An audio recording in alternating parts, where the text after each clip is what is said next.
प्रश्नों के लिए निर्देश डाटा इंटरप्रिटेशन का क्वेश्चन है।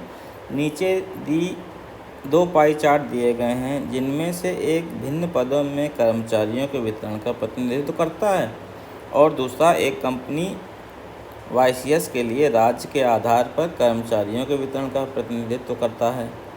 पाई चार्ट में नीचे दी गई जानकारी के आधार पर प्रश्नों के उत्तर दीजिए। तो पैराग्राफ बेस्ड क्वेश्चन है। तो यहाँ पे हमारे पास क्या दिया है, distribution of employees in different stream, अलग अलग विभागों में उनका कैसा डिस्ट्रीब्यूशन है, कौन से, आईटी, एचआर, मार्केटिंग और फाइनेंस। और ये स्टेट वाइज दिया है, कर्नाटका, महाराष्ट्र, केरला, तमिलनाडु। पहले क्वेश्चन देख लेते हैं। ऐसे क्वेश्चन में पहले क्या देखना चाहिए, क्वेश्चन, क्योंकि पैराग्राफ में कई क्वेश्चन होते हैं। तो जब दो पाई चार्ट दिए हों तो ऐसे हम क्या करते हैं, क्वेश्चन देख के कोशिश करते हैं कि किससे दिया है, दोनों से है कि एक से।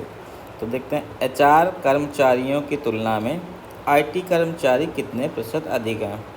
तो यहाँ कर्मचारियों की बात की गई, एम्प्लॉयज़ का, ठीक है ना, और स्ट्रीम की बात की गई है, यानी कि इस वाले से क्वेश्चन रिलेटेड है। तो देख लेते हैं। देखिए इसमें क्या होता है कि पाई चार्ट में होता क्या है कि पाई चार्ट पूरा कितना होता है, 360 डिग्री का। तो 360 डिग्री को बांटा जाता है। तो पहले देख लेते हैं, अगर नहीं बांटा गया है तो भाग दे के निकाल लेते हैं। तो यहाँ पे देखते हैं, पहले क्या है, 120 है, इसमें फिनेंस में फिर 60 है, फिर 45 है और 135 है। तो ये अगर सारी डिग्री को जोड़ें तो 5 5 10 आ गया, 8 4 12 3 16 और 2 1 360 डिग्री को ही बांटा गया है। तो कोई दिक्कत नहीं, तो पूरा डिस्ट्रीब्यूशन बराबर है। अगर 360 नहीं होता है तो हम उसको परसेंटेज को भाग करके निकालते हैं, ठीक है ना। तो यहाँ पे जो भी तुलना दी गई 360 को पूरा दिया गया है। तो जो एक विभाग में होंगे उसी अनुपात में दूसरे विभाग में होंगे। अब देखते हैं एचआर कर्मचारी, एचआर का कौन सा है, ये भाग।